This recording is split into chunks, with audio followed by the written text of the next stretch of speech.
We have to stay inside. It's too hot. It's too hot.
All right.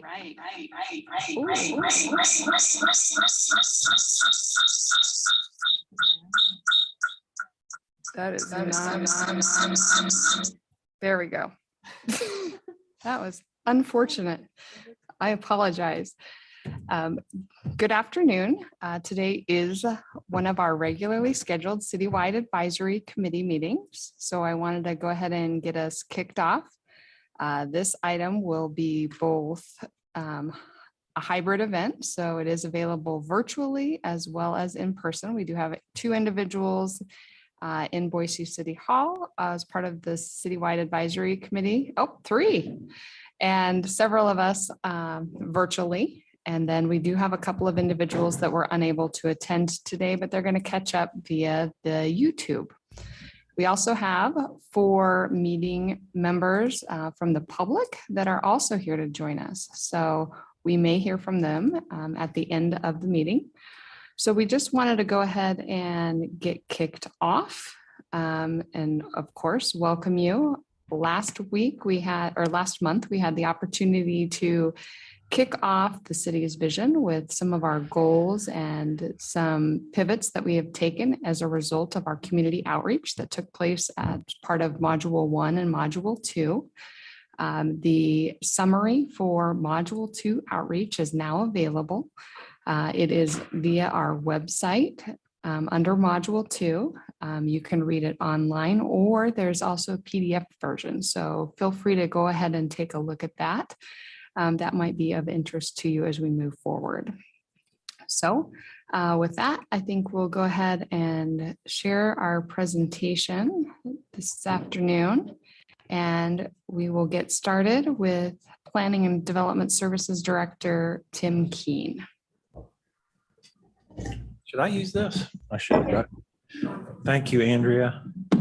And I'll just start by again thanking everybody on the committee for continuing to work through this zoning rewrite process, which is such an important one, and really greatly appreciate the time you're giving to this and emotion you're giving to it and everything. So thank you. We had a presentation at your last meeting, of course, regarding, as Andrea said, the changes that we're proposing in terms of direction for the ordinance based on the public outreach related to modules 1 and 2. So we're still headed in that direction, and towards the end of the presentation today, there'll be some discussion about next steps as it relates to the public discussion around what you heard about last month. So that hasn't changed. Today's agenda really is just about a couple of specific items which have come up that we want to talk about. So the first one relates to kind of housing diversity in single family neighborhoods. And I'll speak to that and go through an idea we had after your last meeting for you all to consider and for the public to consider. So that's one topic for today. The second topic is related to the regulations as they relate to shelters in the city, which have been a discussion item among this group and within the community, of course, to a large degree. And so we have that item here today. And then I think the third piece of the agenda really is around where we go next in terms of public process and public meetings, which will be coming up pretty soon. So I'm going to lead us through this first discussion, although I'll go back. This you saw last month, and coming out of the public sessions, of course, we started to organize the work around the themes that we were hearing in the public meetings in modules 1 and 2, which is getting to some specificity around the city we're seeking to build, and those kind of framework statements around how we're trying to take the city, where we're trying to take the city, have to do with having a great variety of neighborhoods, acknowledging that, welcoming that, protecting that, and enhancing that, directing development where there is planned public and where there's public investment or public services and infrastructure now, or where there's planned public investment. Really thinking through how in everything we're doing, we're seeking to, in a fundamental way, design the regulations such that we're producing affordability and we're ensuring more sustainable practices are used in how we build the city. And then the last one is that we're being protective of certain places, and we're getting clear that we don't intend to develop everywhere. That nature is a critical thing, and that relationship between nature and urban and Boise is something that makes the city what it is. So we got to be careful about that. So the next slide, this is getting into, again, what I mentioned, thinking through ideas related to how we, again, within the context of what you heard last month, are there ways we could, I would put it, are there ways that we could, frankly, more surgically and more practically enable some diversity of housing types in single family? And so the question here on the top of the screen, of course, is there a way within the direction that we're now taking to still allow for some small scale diversity of housing types in our single family neighborhoods? And great question. And in furtherance of these other goals, not just the housing diversity, but the other things that we talked about in the last slide. So what I'm presenting today is an idea related to that. And so we're interested in discussing it with you and then with the community as we go out into more public meetings. So in this particular case, as you remember from last time, we're saying that we would keep the single family zones that we have in the city. In the last round, we were proposing to consolidate the 3 into 2 and all that kind of stuff. So we're stepping back and we're keeping the R1 A, B, and C in this proposal. So in this case, we're saying this proposal is, again, looking for a more surgical, practical way to do this, potentially. Within the R1B and R1C zones, could we have a provision within the ordinance which permits a diversity of housing types on particular lots, provided you meet certain specific standards? And I'm going to go through those and explain what we were thinking that would be. Here they are. So among the things that we've been talking about is, again, the relationship between housing and transportation. You know, that we shouldn't be thinking of these things independently, but where we're trying to get more density and where we're trying to get people potentially that ideally wouldn't have to drive so much or even own a car, we've got to take into account the transportation aspect of that. We can't think about them independently. So what we're thinking is that if in the R1 and R1A or R1B and R1C districts, that if you met these criterias, you'd be available to do some diversity of housing types. So if you're within 300 feet of a collector or minor arterial, or within a quarter mile of a property zone MX3. Last time we went through the MX3, that would be the zone that's applied to the transit corridors in the city. So this would be the corridors of State Street, Fairview, and Vista. So you remember in our reshaping the MX zones to be commensurate with transit accessibility and infrastructure, we're proposing this MX3. So this is saying that if you're in these single family zones and you're within a block or 300 feet of a collector or minor arterial, or within a quarter mile of a property zone MX3. Then second, if you have alley access or you can park to the rear of the building, that's the second criteria. A third criteria is you have at least 55 feet of frontage, and that you meet the average setbacks for whatever you build on the property within the block that you're located. The next criteria would be that it's a vacant lot or it's a lot where the improvement value is a relatively small percentage of the overall value of the property. The reason for this particular provision is just getting to the issue that we've heard from so many, that we don't want to create regulations that result in the destruction of existing structures, or in particular, naturally occurring affordable housing, for instance, where we have it. So we don't want to inadvertently encourage that here. Now, one addition to this particular criteria that I'd like for you to consider that we've been talking about, and since we drafted this for you, is another aspect of this that could be helpful would be you're a vacant lot, the improvements are a small percentage of the value of the property, or if you're going to use the existing structure as part of the overall development of the lot. So say you were going to build 4 units on the lot, you use the existing structure and put 2 units in those, and then you build a second structure that has 2, you would qualify for that as well. So this one is trying to get at, some of the issues we heard publicly that people are concerned about. And then the other criteria is that you haven't had an approved demolition permit within the city in the last 3 years. Again, trying to protect ourselves against people demolishing structures just so they can build, multiple units on them. So this proposal, again, be more surgical, perhaps more practical, is if you have a lot within those zones that meets these criteria, then you would be eligible for this. And then, so what would you be eligible for? You can go to the next slide. So this is what would define what you then could build if you met those criteria. You get up to, you can build by right up to 4 units on the site, period. In those cases, you could go above 4, so you could get 5 to 8, provided one of those units is dedicated to people making 80% or less of area median income. So you've got, if you go above 4, you get the 4. If you go 5 to 8, you got to dedicate one of them to the 80% AMI threshold.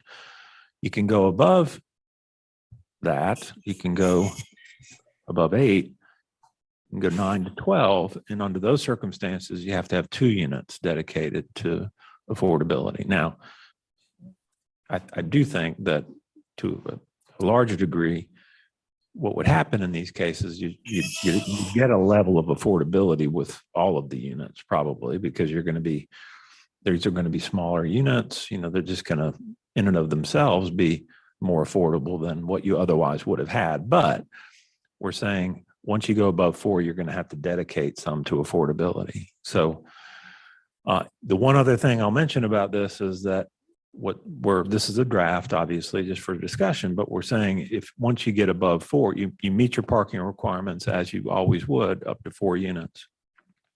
Once you go above 4, you get a 50% reduction in the parking that you're required to provide. This is just something to discuss and think about and talk about within the community. But the thing for me about it is, where we were headed before, we were saying we're going to consolidate the single family zones and they're all going to allow 4 units on every lot. So we'll have not 3 single family, we'll have 2, and you get 4 units anywhere. And so we've pivoted away from that and said, let's not do that. Let's go ahead and stick with what we have in these neighborhoods. This would only apply to these circumstances. So in thinking about, as a practical matter, where these properties would be, it's got to be on a main road, probably within a neighborhood, because it's got to be a collector or a minor arterial. So it's on the main road in that area, or it's within, a short walk of those transit corridors. You have to have a minimum frontage. We want to be protective of existing structures and all these kinds of things. So we're baking in that they're protected in this criteria through the demolition requirement as it relates to those permits, through the stuff related to vacant lot or, and so forth. So anyway, this was a proposal, given the discussion we've had, to find, as I said, a way maybe to do this surgically and more practically. And I think that's the last slide that I'm going to speak to as it relates to this, and then just let us talk about it, ask questions, give us your feedback. That'd be greatly appreciated. Kelly, will you turn on your mic so people online can hear you? Yeah, I can come help you. These ones are easier. I can swap you. Oh, you there we go. Okay. First time on a mic. It's a good reminder for everybody. So I just want to make sure that I'm clear on the terms, because MX3 is the new zone. So what is that equivalent to either the current zone, or we had the middle zone? Is it like an MXA? What would that be? Well, the MX3, just a reminder, it only applies to State, Fairview, and Vista. Okay. And the MX3 would be, I think it was within an 1/8 of a mile or something of those streets. So those streets were chosen because they're where we have the best transit service and where we expect transit service to only be enhanced over time. So we wanted a little bit more density and height in those particular areas.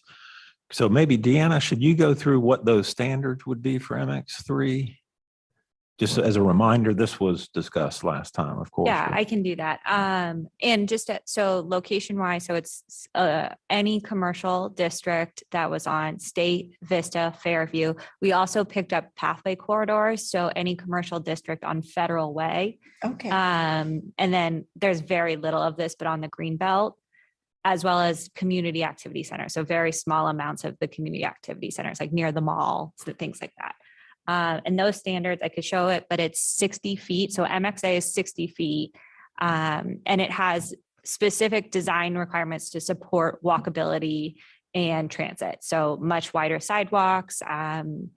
The uses there support of more active use. So no car washes, no. So it's places people want to be.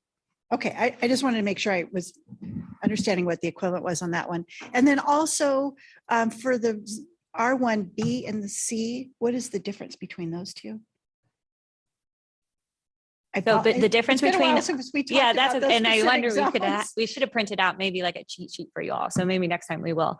R1B is, we're actually not proposing any changes to R1B. So if you're in R1B now, you'll be in R1B, and it's the same density requirement, which is 4.8 and then 9,000 square foot minimum lot size. So those would stay the same. R1C, we are doing smaller lot sizes up to 3,500 square feet. And I think it's 12.1 or just 12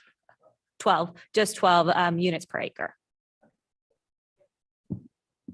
And Kelly, to give you an idea of how that disperses throughout the city of Boise, we have 6.32% of our total land area in the city of Boise that's zoned R1B, and 28.76% of our total land area, which is R1C.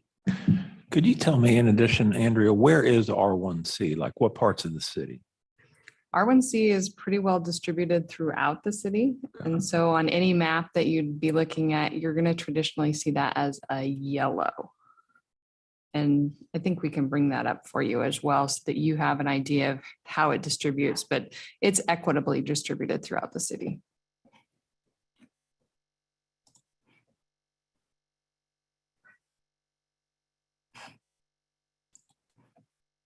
Go for it.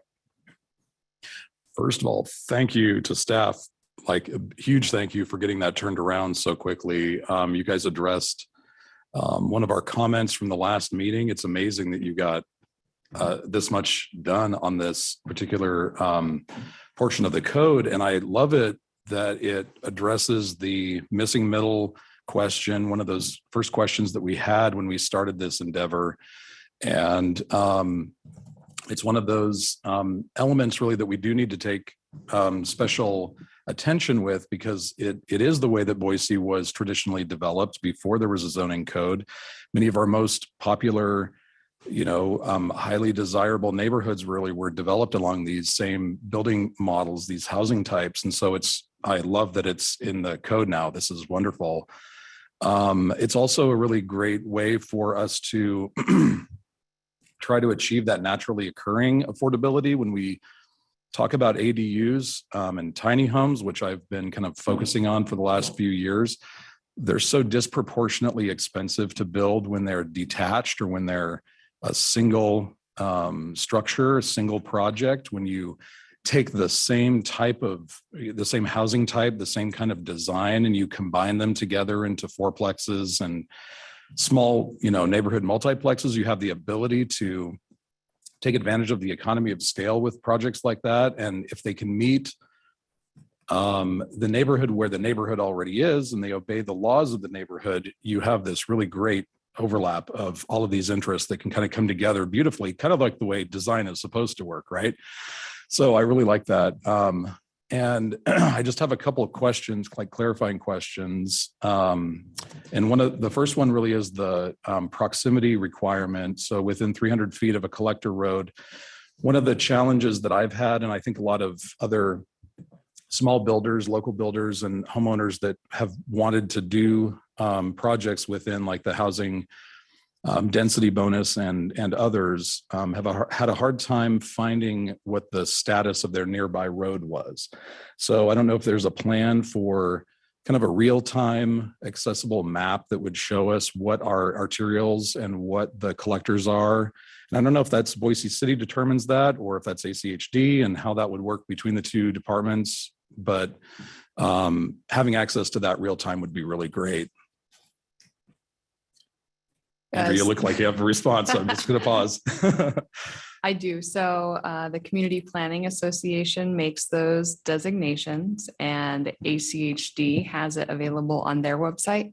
But our GIS system through the city of Boise also has that available to you. So Oh, if you I'm go not to familiar with it. transportation underneath that, it'll give you an option to select street classification and it'll designate where those arterials are as well as Great. collectors. Awesome. Solve the problem in 30 seconds or less. Thank you. No, I just didn't notice that that tab in there when it appeared. So the average setback, the average kind of adjacent or neighborhood setback, I think the only thing I would say to that really is just be mindful of the fact that many of our R1B, R1C have a lot of non-conforming buildings that are right up against the 0 lot line. So we would probably just need to make sure that that was that was an exception in the code if we wanted to alleviate any kind of confusion with those. And then is there a reason that it is average and not just going by the rules of the zone, R1B, R1C? Well, that's a great point. You know, I guess as I was thinking about this, I was thinking setback in terms of what the actual setbacks are of the buildings, not the zoning setback. Okay. Which is an important difference, Mhm. you know, because to your point, you've got a lot of structures in old neighborhoods throughout the city that may not actually meet the setbacks within their zoning ordinance requirements today. So I know I myself was thinking average setback in terms of the actual structures, not which would mean you'd have to write it differently, which says if you're meeting the average setback of the structures within the block that you're sitting, then, you know, this provision would need to permit that. Okay. Yeah. And I don't know if anybody else had any thoughts about that, but on our side, but that's what I was thinking is this related to the structure, not the underlying zoning setback. Because basically the purpose of this is such that if you're building in this way, you're doing it in a way that's compatible with your neighbors. I mean, in terms of, you know, how much of the lot you're occupying, how much space you're leaving and so forth. So rather than the zoning district requirement. I have a true question because this actually happened on my block. I think they made whoever developed my house and 5 other houses at the exact same time. I think they were forced to go back to the one single family home. And then because we were 5 lots, it's almost 2/3 of the block. And so now we're all 5 of our homes are set back further than what the standard is. Then that one single family home got demoed and they built a triplex now to the base zone setback. And so that house is 5 feet in front of my house. So, and now 5 of our houses are, I don't know if that's a difference or not, but I can see both ways are so maybe it's a percentage. It's an average up to if what you're redeveloping is greater than half of the block, then it doesn't apply or something. And we're actually talking about 2 different setbacks. So Deanna, you're referring to a front setback. So how far the structure is set back from the street, whereas Byron, you're talking about how far a structure is set back from a side property line. So those are 2 very different things. So yes, anytime you're doing anything contextually, you'll want to really evaluate what some of those unintended consequences are, as well as evaluating how that impacts your building permitting process and the International Building Code. Because in today's day and age, you do not have the allowance to construct a single family residential unit at 0 lot line if you have any type of penetrations or those types of things. And so we really want to evaluate that. And so I think I want to take a little bit of time and kind of evaluate how that falls out. Yeah, that's fair. Thank you. Yeah, it comes up all the time, almost every property I do. And in R1C, there's a non-conforming garage or an old addition that's right, non-conforming on the side. Sometimes it is the front, and then R1B, we have just tons of barns that are just built haphazard in the backyard somewhere. And so if we're averaging those, I think that might end up with some issues. But yeah, thank you for workshopping that. The demo permit, just a quick question about that. Does the demo permit apply to the lot or the owner? So are we controlling, I guess, the history of the lot? Are we trying to maintain some integrity there on the lots, that we don't have any, we're closing loopholes on the lot history for demolition, or is it owner based? Well, the intention here was that it would be the lot, yeah, because we just want to, protect against a regulation resulting in the destruction of an existing house. So, yeah, and it doesn't have anything to do with the owner. It has to do with that lot and that house. Okay, yeah, thank you. I think the other ones we kind of addressed. I just had a couple of questions really about, with the map and the proximity requirement for being near a collector or an arterial.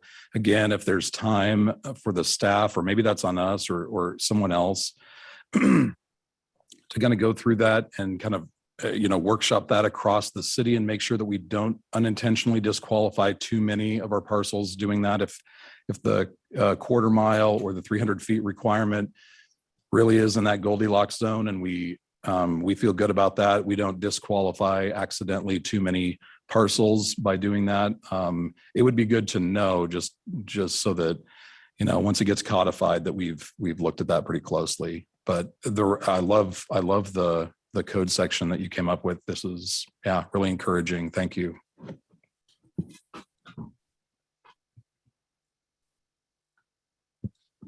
We do have a couple of individuals that would also like to speak. So let's hear from Drew first, and then followed by Richard. Thanks. Thanks, Andrea. Yeah, like Byron said, thanks for the quick effort on this. Couple of thoughts that come to mind. You mentioned you were gonna maybe bring up that zoning map. I was wondering if you do have that queued up, because when you mentioned that was one thing I was gonna ask. I don't know if you have it ready for screen share, but I think as I have reflected since the last meeting, and then especially with the presentation that we just had, when you look at Boise zoning map, like on either the citizen portal or there is a tremendous amount of R1C, a lot of yellow. And I think the disparity or differences in the areas that are zoned R1C are pretty severe. I mean, we're talking about a zone that's applied in areas like McMillan and Cloverdale, and the same zone is applied in parts of Boise's north end, the Bench, parts of the east end. I don't want to assume, but I think many of us would easily identify that the environment in those areas is quite a bit different from an infrastructure standpoint, from a pattern standpoint.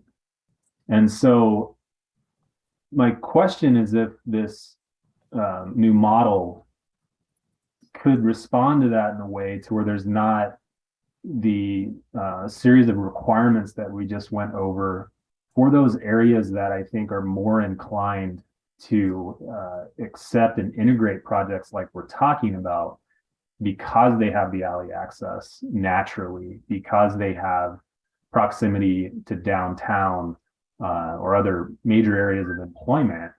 And I don't want to beat the problem with a Euclidean hammer, but one way of thinking about that is the same way that you've really admirably, I think, addressed the mixed use zone, is the provision of an additional zone, or in this case, potentially some, again, I don't think the perfect solution, but some type of urban overlay for R1C that again responds to that really stark difference that we have in that zone across the city limits.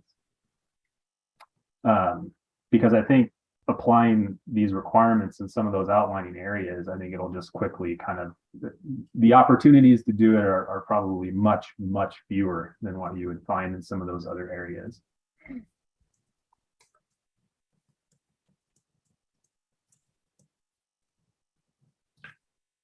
Well, I will say just this about this, and obviously this is for the committee to discuss, but the last part of that statement, clearly the nature of these neighborhoods, as you said, Drew, is quite different. When you look around the city at all the different R1C zoned neighborhoods, there's quite an incredible variety of neighborhoods within that.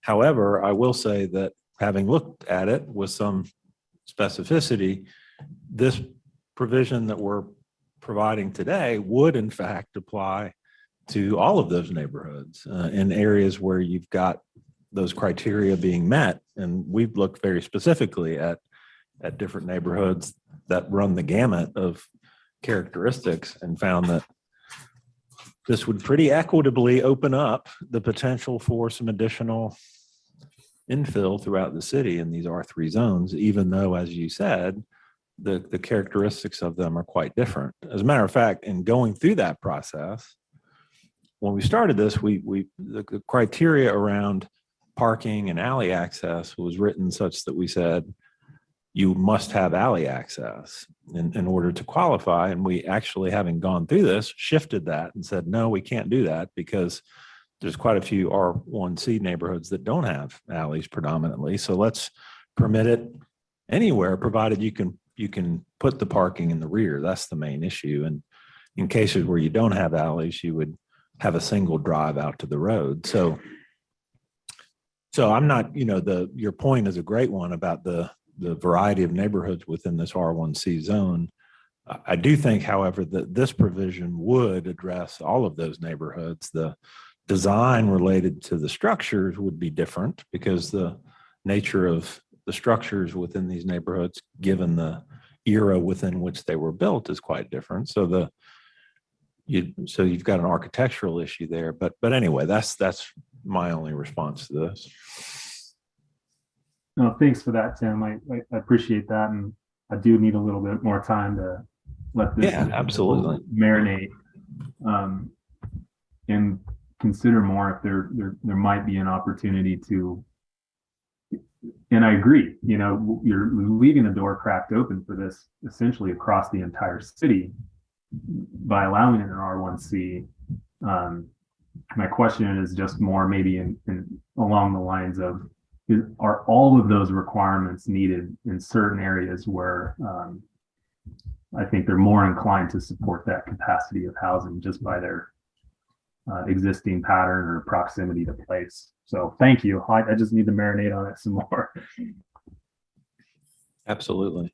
Drew, this is Byron. I wanted to thank you for that comment. That's something that I think we have all kind of struggled with. Certainly everyone in the design community that's tried to reconcile the Euclidean zoning with the different development patterns that have happened in Boise. But, Boise's not the only city where this has happened. And if we want to just bluntly divide the two development patterns into two and call one of them kind of grid style development, which you see in the North End, and then suburban development, which you would see per your example by McMillan, I think the one requirement, putting my architect hat on really quick, and as I was going through the case studies on my own, just sort of looking at what kind of small neighborhood scaled multifamily would work in a suburban environment, I think parking in the rear is a very difficult requirement to hit, but one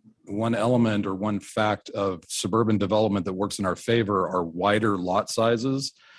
So usually the lot sizes aren't quite as narrow as they are in the North End grid style development. And so we have kind of an average of 75 foot to 125 foot wide lots in suburbia that gives us a little bit more room for that driveway to get all the way to the back. And certainly corner lots have a huge advantage for this type of neighborhood scale multifamily development too, because you have the ability to bring not quite alley access, but access towards the rear of a corner property. So those two factors make it a little bit easier. And it might not be perfect, but just kind of going down that road myself a little bit, that's where I landed. And I think there are quite a few, building types that we could make work there. But with a adjustment of any other kind of requirement on parking location, I think that would be, staff's already really busy, I'm sure, but that's something that we could discuss maybe is if there are some fine tuning aspects to that requirement that would benefit the suburban style lot possibly. But yeah, thanks for bringing that up. And Richard. Yes, thank you. Can you hear me? Yes. Okay, good. Yeah, thanks for getting to those of us out here on the internet. And let's see, I have some comments and some questions. First of all, I guess I like the attempt to, I guess, have a more specific and kind of algorithmic approach. So I like that in general, and I think it's a movement in a good direction. I also like the mandate of requiring affordable units if you're going to get to higher usages there. But let's see. So I heard, again, and this will be with my perspective from the edges of the city, where we may have collector roads that don't have sidewalks. And of course, this is just an ACHD designation. It doesn't necessarily transmit to kind of realities on the ground, how these are designated by ACHD versus walkability, connectivity, et cetera. I think especially as you get out towards the edges of Boise, probably Southwest especially. So that I think I would be curious about a map, but I think almost all of Northwest Boise would be within these requirements in terms of the distance from various road types or zone types. That might be a little bit of exaggeration, but I bet 75% of my neighborhood would be. And so then, is this same level of kind of intensity, is it appropriate for areas that are on the edges? Tim mentioned that was designed for infill. And again, I'm not sure that we have a definition of infill still. So I would like to hear one if we do. But, in my neighborhood and Southwest Boise, and maybe not so much West Boise anymore, we'll get annexations in from developers, large areas, 50 acres, 100 acres or whatever. And so first of all, is this intended to apply to those kind of large developments? Is this capped at 9 to 12 units? Or could it be kind of aggregated and bunched so you could end up with a large homogeneous, rental neighborhood or development, because that's the trend now with these big new developments, that kind of takes advantage of these bonuses. I think if it's kept to the smaller and truly infill lots, I think I hope that's how it's intended. And I think that would be assuage some of my concerns about kind of using it as a way to kind of facilitate sprawl on the edges. Part of the issue there is that 25%. I'm curious how you came up with the 25% of the value, because it reminds me of the areas of change in our comp plan where, we look at the ratio of built value over, land value, and we determine areas of change according to that ratio. Now that might be a fairly good description of how likely areas are to change, but I personally don't think it should be used as a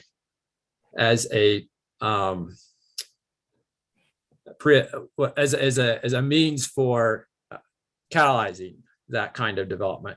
So that 25% value, I think, so much of the kind of traditional little farmstead that was been divided still has a house. Most of those, I'm thinking, will fall under that category if they have, a half acre or an acre of land.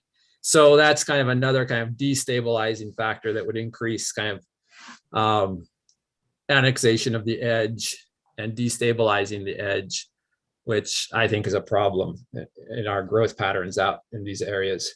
So I'm curious where that 25% came from. And then, what's the intent? What's the maximum size of this? Could a developer kind of easily aggregate up a bunch of parcels to do this on a big scale? So that would be one of my concerns. But again, I like the thoughts towards detail and trying to be kind of specific and the affordability component. So thanks.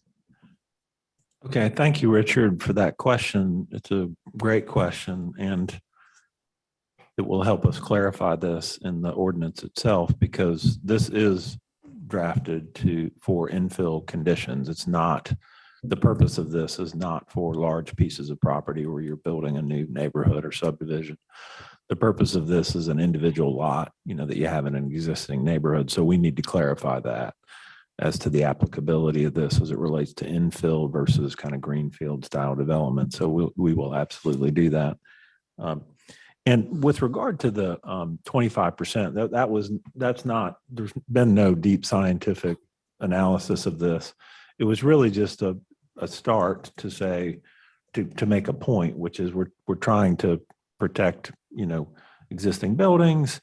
And the thought was, should that provision be that the building, whether the building's habitable or not, maybe it should be that. We ended up saying, hey, what if the building is a small percentage of the overall value of the property?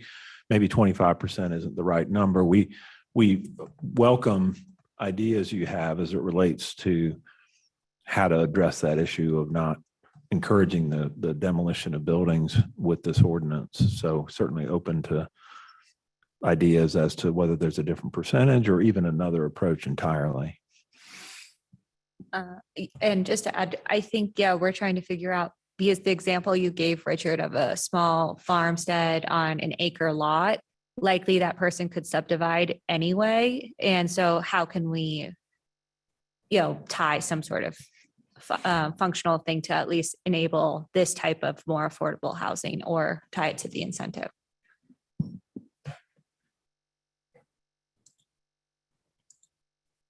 Okay, thank you. Brad, if you want to go ahead, and then I do want to do a quick time check too, that we do have the two other like shelter and transportation that we want to get to. So just so we're all mindful of that, but please go ahead. You have time. First of all, I just wanted to thank this position of I hesitate to use the word protection because that triggers people, but where we've stepped back and we're looking at preserving residential as is. But in something you'd said, you said, Tim, that one word that stood out to me was surgically, working with these neighborhoods. What does that mean? Does that mean that there might be an overlay type of deal, or are you going to leave it up to planning and zoning to work through specific areas? That kind of deal. I guess first, in terms of that word surgical, which might not be the best word to use, but the reason I used it was just kind of to contrast it with where we were headed before, which was more of a one size fits all across the whole single family zone. So in this case, I was thinking another word might be more precise, that it's versus a blanket approval. You have specific provisions that allow you to more precisely, determine where this would be appropriate. More in the code itself. Yeah, it'd be according to the code. So what this is proposing is that we come up with these standards that would be permitted within these two zones, the R1B B and R1C. So that's why we have brought these specific provisions to you so we could discuss them. And we'd like to get to a set of conditions under which this would be applied, that then would be permitted in those two zones. So it wouldn't be an overlay. It would just be, it would be part of the ordinance as to what's permitted in the R1B and R1C zones. Yeah, just quickly, I've been trying to think about how to make affordable housing in any sense, really. And I don't know much about it, but what is the thought on manufactured homes being brought in? Because it is probably one of the cheapest forms of construction right now, is to bring in a modular unit and have it set down. I know in my neighborhood, we've had one show up within the last 10 years or so, but I'm out in the county, so we get away with a little bit more than that. But within town, I mean, what is the ruling on something like that? So when we review residential structures, we consider a manufactured home an actual residential structure, but there are criteria that go with that. So it has to be located on a foundation. It has to have a pitched roof, and the exterior building materials have to be of residential materials. So similar to what you would see in a residential neighborhood. Okay. And Andrea, if I might be incorrect on this, so correct me, but you could use a manufactured home and use this incentive. Absolutely. Yeah. So We would just consider it any type of residential. It's a residential unit. It just has its own criteria. And so those are the three major criteria that are established with that.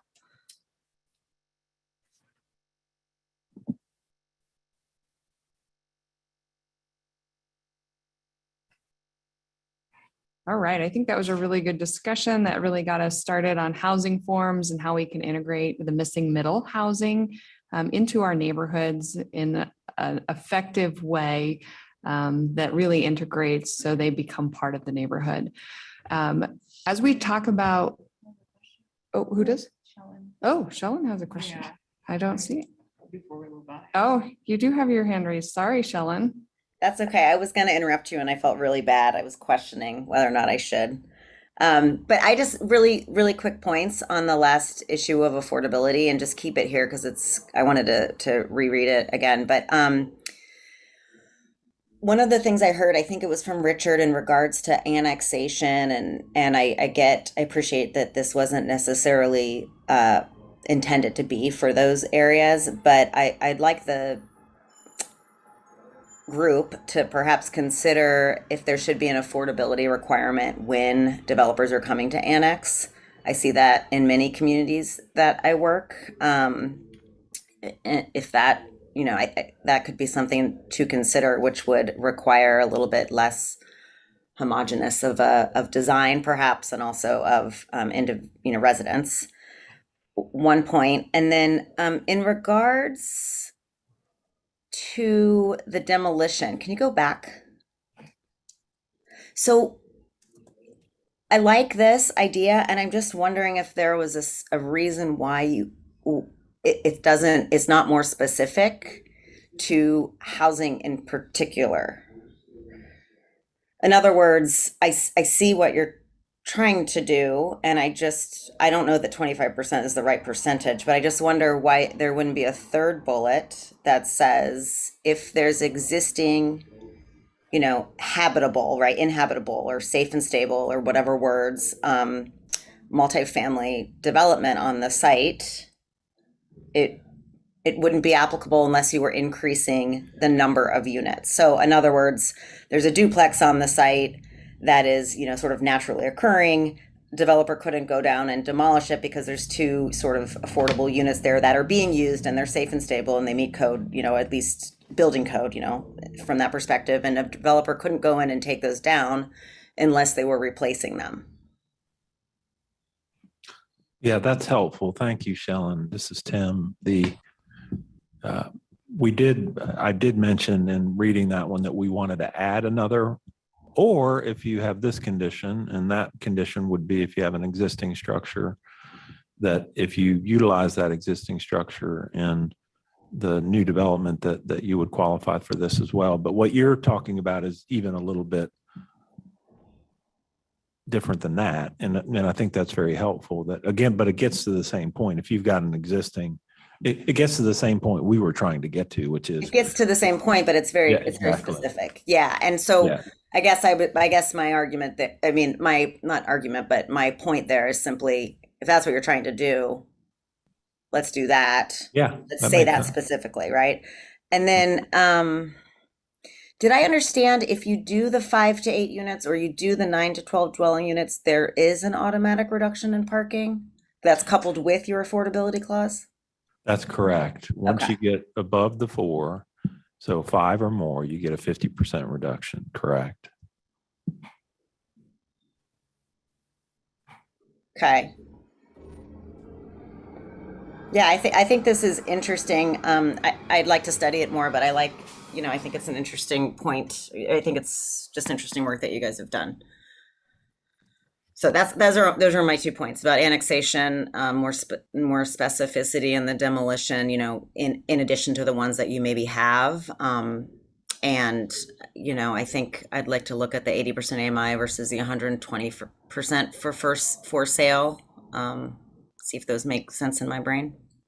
But otherwise, great work. Thanks. Thanks for listening.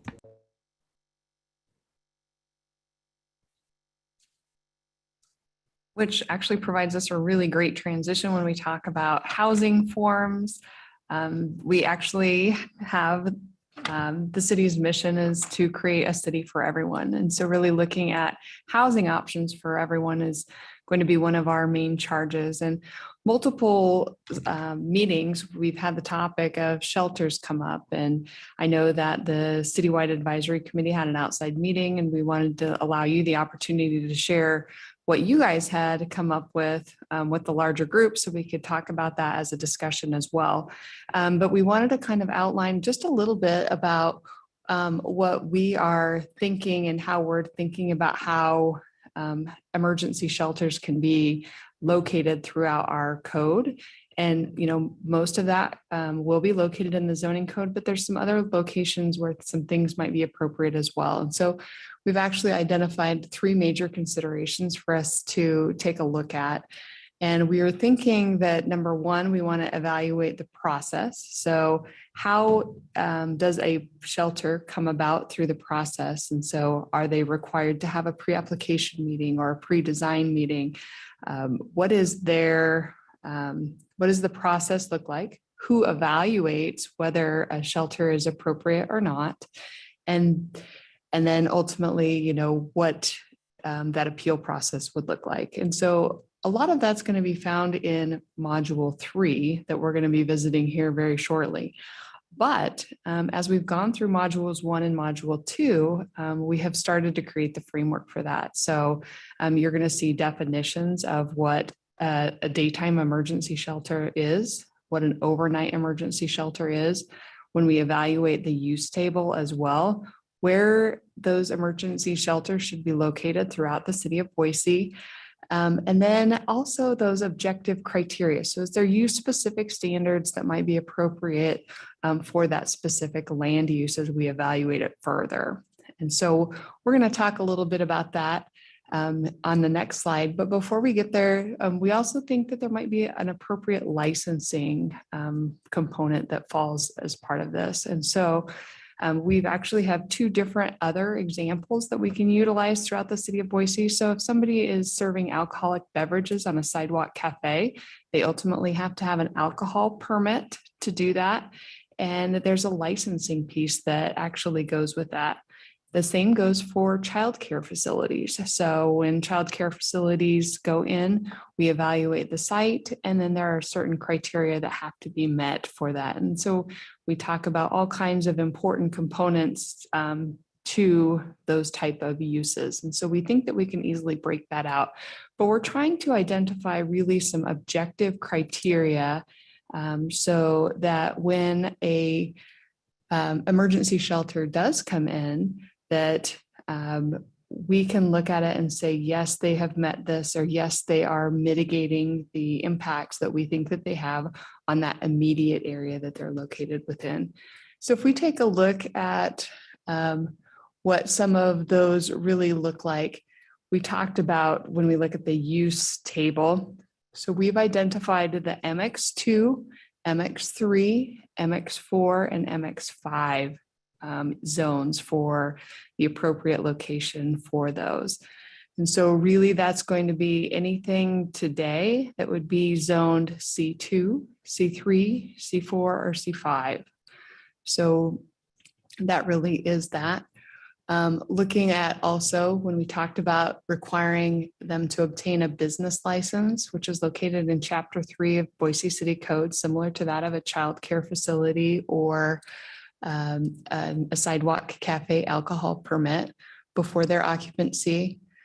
We're also looking at pursuing a good neighbor agreement. And if you followed the interfaith application, something very similar was required. So ultimately it is, and we actually have somebody from housing that can kind of talk a little bit more about what that means.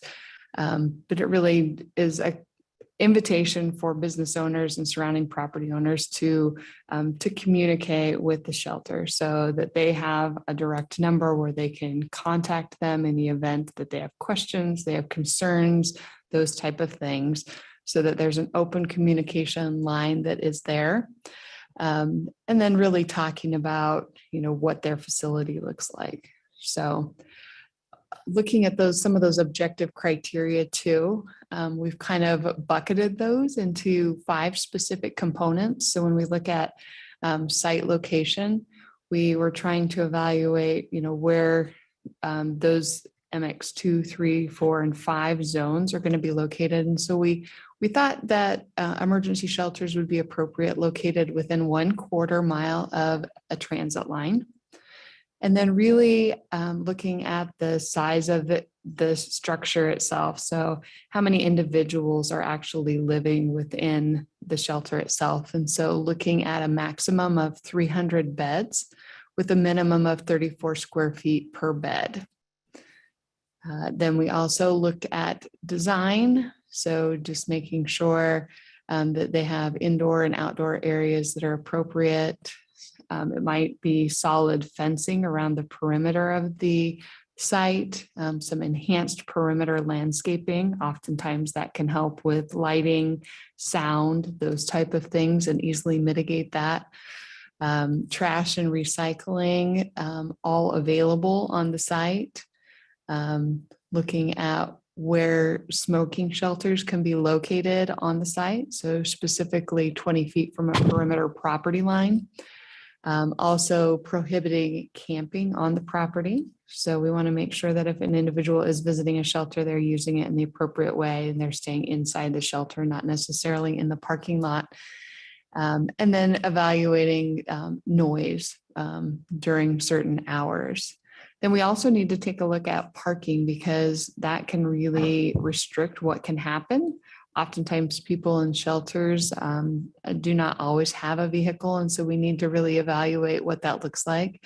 So we've just kind of have a base proposal of that 1 parking space for 15 beds, making sure that we have adequate parking for staff. So we've identified 5 staff parking spaces, as well as 1 ADA accessible parking stall as well. And then of course, looking at bicycle parking as well, because a lot of people that are utilizing shelters are using those active transportation modes. And so making sure that they have a safe place to place their bicycle. So those are kind of what we were thinking as just some criteria to get us started, but we wanted to really hear about your discussion. Is our line of thinking in alignment with where you guys are looking?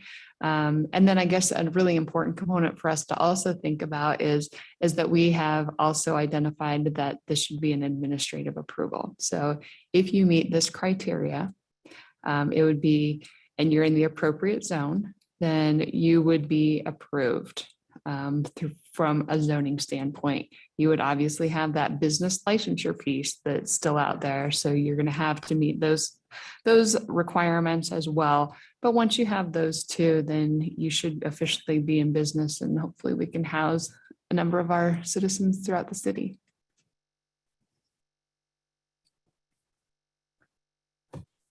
Andy.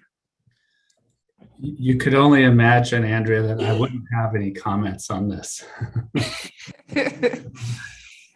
I think this is a fabulous start. I think it's really well thought out in its infancy, if you will. And there are a few more things in there that I think should be evaluated and looked at. Maybe the maximum bed count and numbers might have certain triggers. In other words, maybe at anything over 200 beds has a different level of review or something of that nature. But I think the administrative aspect of this is huge to kind of address the challenges that exist in our city and will continue to exist in our city until there's some type of equilibrium, which will still have homelessness. So I'm really in support of kind of going down this direction and evaluating using the site characteristics and the design guidelines.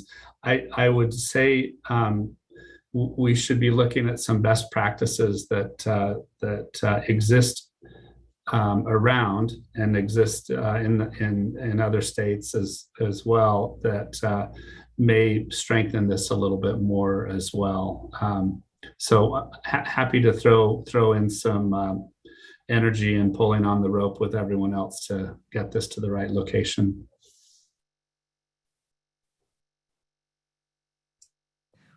Andy, we would love, any additional research that you have or have done at this point, and really maybe do you have any thoughts off your head of some of those criteria that we may have missed? Great question, Andrea. And as I'm looking at it, we kept hearing in a most recent series of public hearings that best practices should be the driving factor, and we certainly don't disagree with that. Determining what the best practices are is a minefield of objectivity, and so stating that it's 34 square feet per bed in designated sleeping areas may or may not be best practices. It may not net the result. It's really in the areas that are communal areas that you want to make sure there's adequate program space and adequate square footage to accommodate the numbers of clients that would be utilizing those facilities.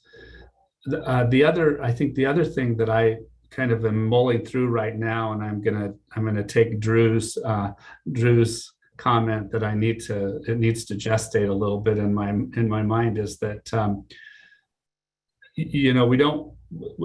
we certainly want to make this a series of criteria that are achievable. In other words, that they're so onerous and so challenging that you couldn't achieve them even if you had the perfect scenario. And that goes back to my comment about the square footage per bed. It's really the square footage, the collective square footage per program uses. And the other thing that popped out in my mind was there's a number of homeless shelter models that range from 10 to 20 beds to 400 beds. And what we found was, depending on what the model of the shelter is, if it's a 24/7 shelter and it has wraparound services such as mental health care, physical health care, counseling, job training, education, those criteria create different opportunities for the shelters to be successful. And so, we should probably talk a little bit about the semantics of an emergency shelter versus a wraparound 24/7 shelter, and the size. Is it a 10-bed shelter? Is it we kept hearing in some of our public hearings and public meetings that, oh gosh, we'd be happy with 20-bed shelters. But a 20-bed shelter doesn't give you the opportunity for the critical mass that is necessary for wraparound services. And so you need to have a little bit more, the numbers have to be a little bit higher before you can get St. Al's and St. Luke's and Terry Riley to commit to placing in-house shelter or in-house services. And those are the things that some of the objective zoning criteria we may want to expand on. Thanks. That's a good start. Sure. Anybody else have any thoughts?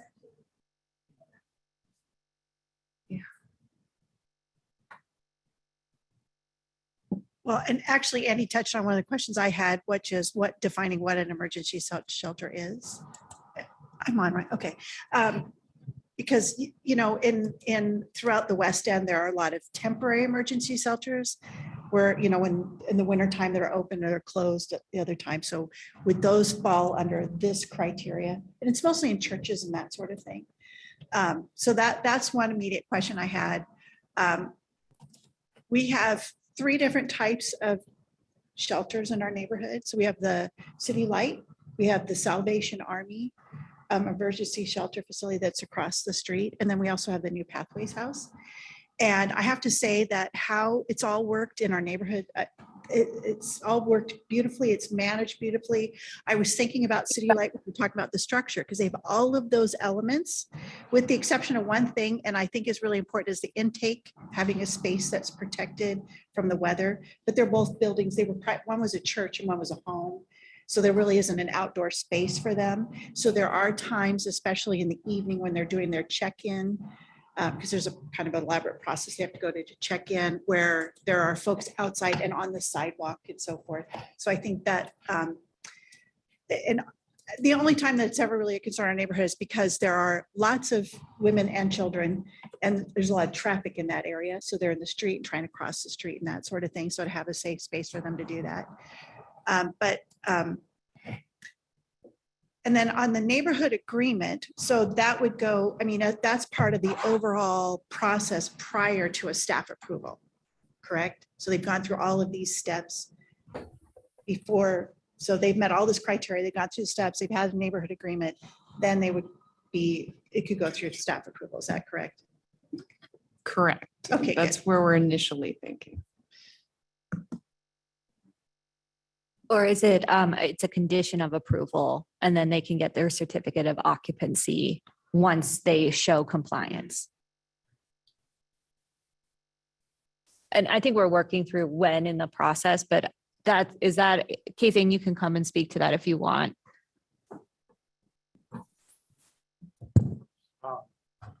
So Casey, any gender pronouns are path home manager in housing community development. The intention, what we've found is a good neighbor agreement is really just about establishing communication lines for problem solving in the neighborhood. And those conversations have not resulted in productive development of communication pathways or adjustment to operational or procedural plans while there's being a decision made in another body in city government. So part of what we're positing here is that it would go through the zoning process, which has objective criteria that it has to meet. The final objective criteria in that is that they pursue a good neighborhood agreement and demonstrate compliance with the minimum 2 tasks. One is that they invite business owners within 1,000 feet, representatives from the neighborhood associations within 1/4 of a mile, and at minimum 2 representatives that have real property within 1,000 feet, and then other city staff that they find applicable. So think emergency departments, whoever. And then the second one is that good neighbor agreement structure has a provision of a communication line, which is a phone number and a point of contact for them to respond to community concerns. And then what is their minimum process for responding to those? Outside of that, it's really hard for zoning code to condition or regulate the behavior of individuals in the community and their interactions with it. So our thought here is, in zoning, what we mandate is that they pursue this with good faith. They go out and pursue it, and then their certificate of occupancy won't be issued until they meet compliance with the minimum things that we feel like we can objectively say, yes, they did perform this, or no, they didn't perform that.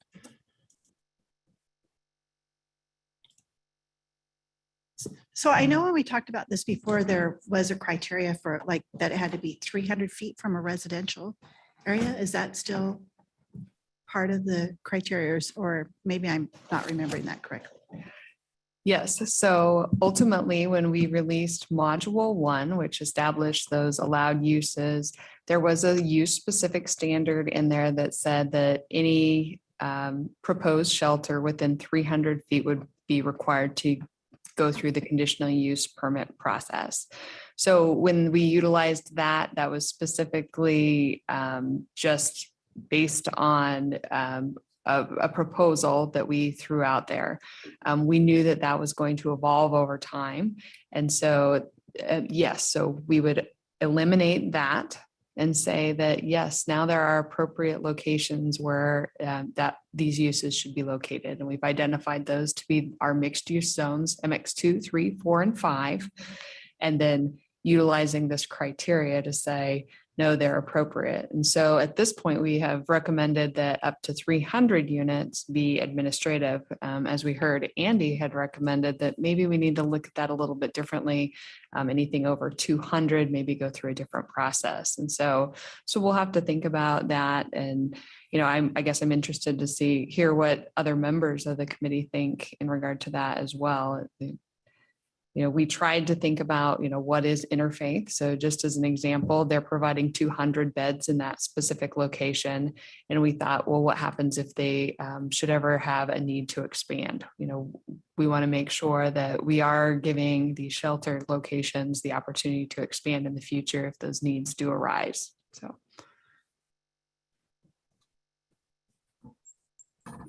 Let's pop on really quick and talk about the CAC Social Meetup since I organized it. And Brad was there and others.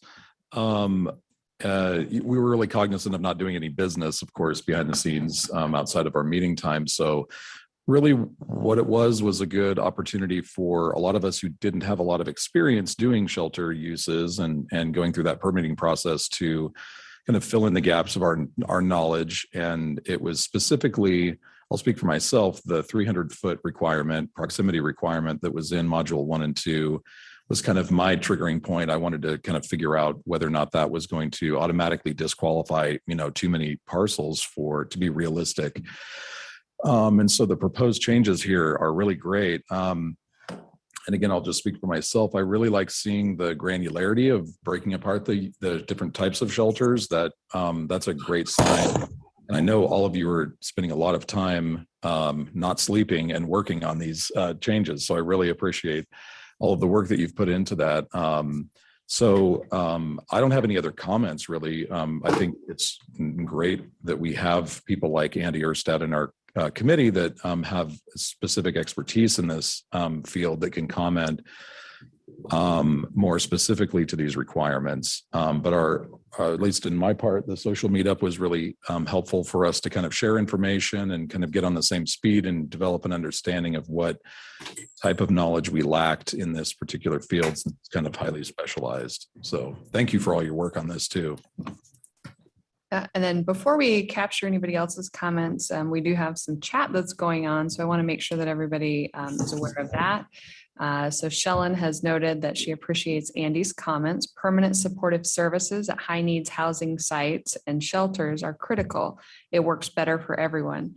But it only works if we allow enough units to pay for the cost of those services. So we need to keep that in mind as we move forward, i.e. allow the number of units so that the supportive services can occur. And then we also have both Andy and Roberta concurring with that. So that's a good base for us. And then we do have Richard with his hand held up and followed by Andy. Yes, hi, can you hear me? I should be off of mute. You're good. Okay, thanks. Yeah, so I have not been, I wasn't really involved in the interfaith, but I did follow it because it's in our larger neighborhood. And so I'm kind of aware of at least what proponents of what they would call alternative best practices discuss a lot, and what a big part of the debates are about. And So one, I didn't see anything here about any requirements for service providers. So I'll just kind of go through a little list here. And it seems important. I think having these out on the edges of the city without any service providers would be questionable, at least. Although, of course, a lot of people might prefer that they're out far, far away from anything else.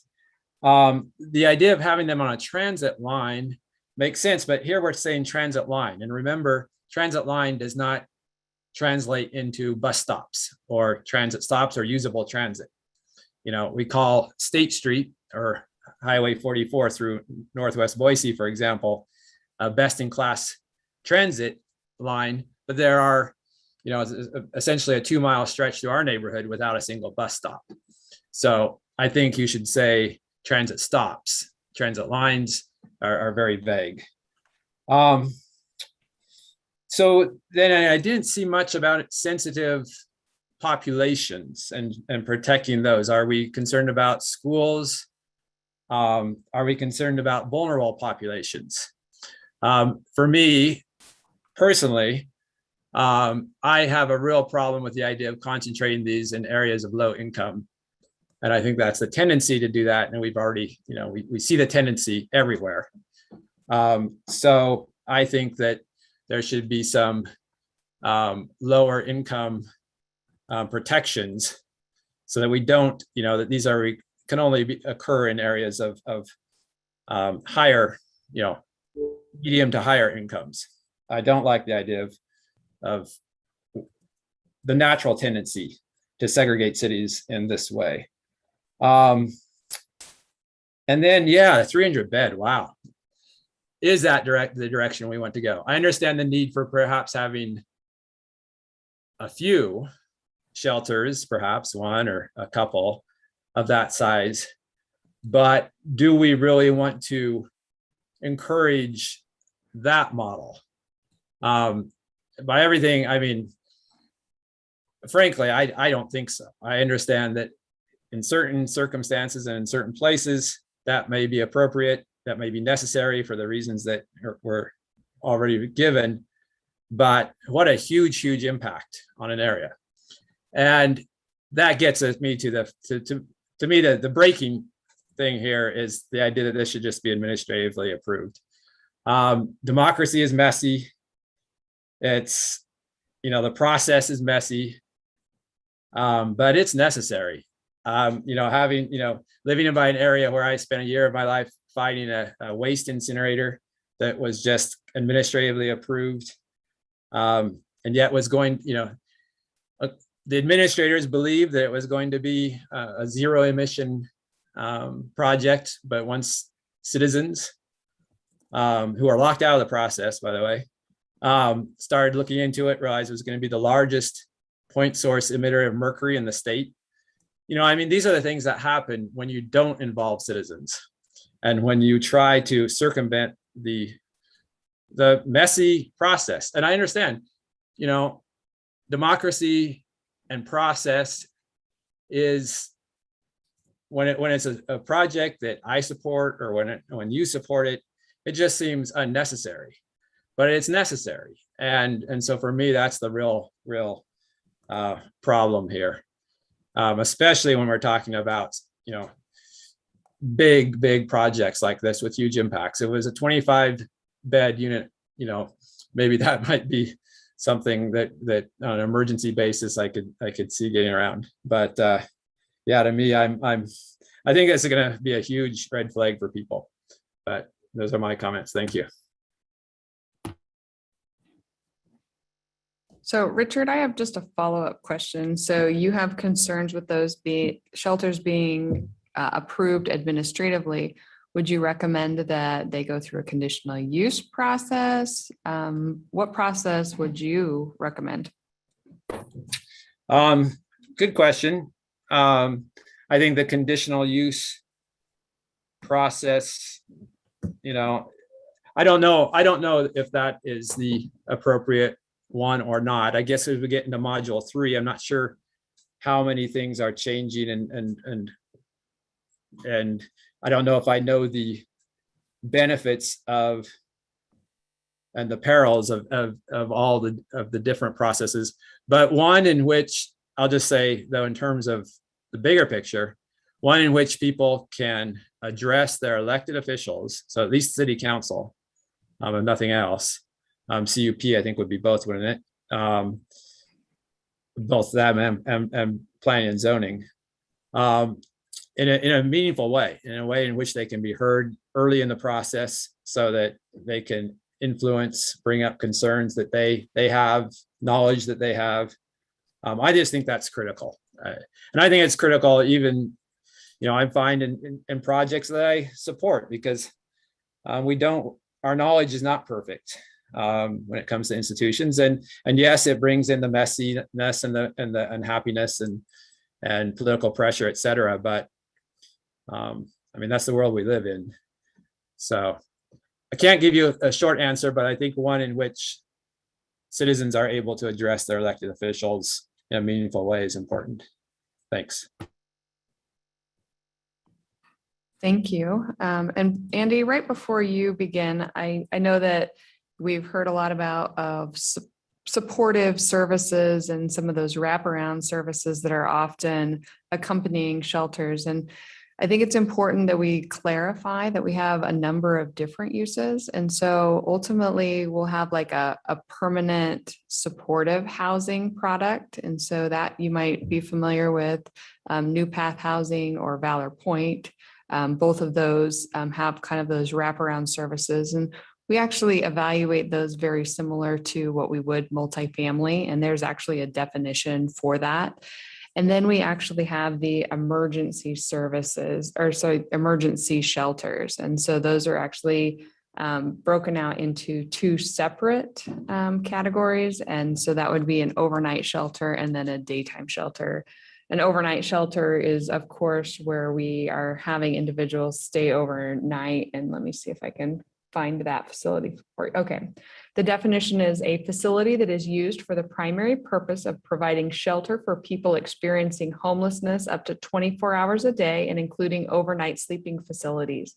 Persons using the shelter do not sign occupancy agreements or leases and may use the facility for as long as they need the services it provides. Accessory uses may include, but not limited to, access to food, seating, showers, laundry, restroom facilities, storage, a computer lab, phones, fax, mailing addresses, places to accommodate counseling, and access to medical, dental, and legal assistance. Then we also have the daytime shelter. And so that is going to be where you're not staying overnight. And that is specifically identified as a facility that offers persons experiencing homelessness a place to rest during the day, but does not include overnight sleeping facilities. Accessory uses might include, but are not limited to, access to food, seating, showers, laundry, restrooms, storage, a computer lab, phones, fax, a mailing address, and places to accommodate counseling and access to medical, dental, and legal assistance. So we do have some of those. And then we also have a very different type. So in the event, a different type of shelter, which would be more of a pop-up type shelter, which you might see as a result of a natural disaster. So in gymnasiums, churches, those types of things, in the event that we have an earthquake, a flooding event, those types of things. And so, and hopefully we can actually provide a list of what those definitions are for you so that you have an understanding of how we've tried to break those up a little bit, because they do have a little bit different component to them. Oftentimes, like Valor Point, those have leases and those are, your long-term residents.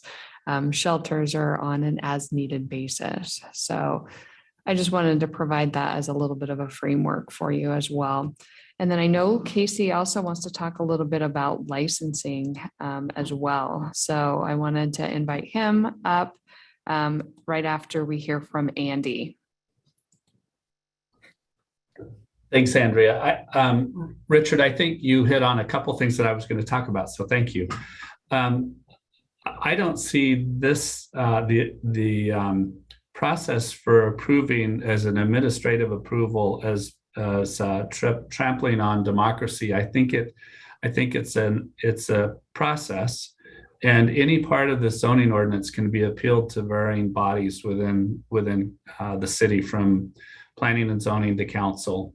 And so I don't, unless there's some hidden writing in here, I think everything that we're going to be supporting and commenting on in the entire zoning ordinance rewrite has the ability to be appealed to the elected body, which is what you were commenting on. So I think we're clear on that. If it meets all the criteria, and I think that's one of the real big sort of bars that have to be achieved, then there should be, I believe there should be a more direct path. And again, at any time, there can be an appeal. The other thing, and Andrea, thank you for going over the definitions of the different shelter types. One of the things that not only Interfaith, but I know City Lights and really all the others, if there's a serious weather condition or situation, let's say wintertime, when we have temperatures dropping below 10 degrees or zero, which does happen, there's the notion of emergency shelter within a wraparound shelter, where you may need to add additional beds to prevent death, prevent serious harm, and that serious harm then replicates itself within the healthcare system, et cetera, et cetera.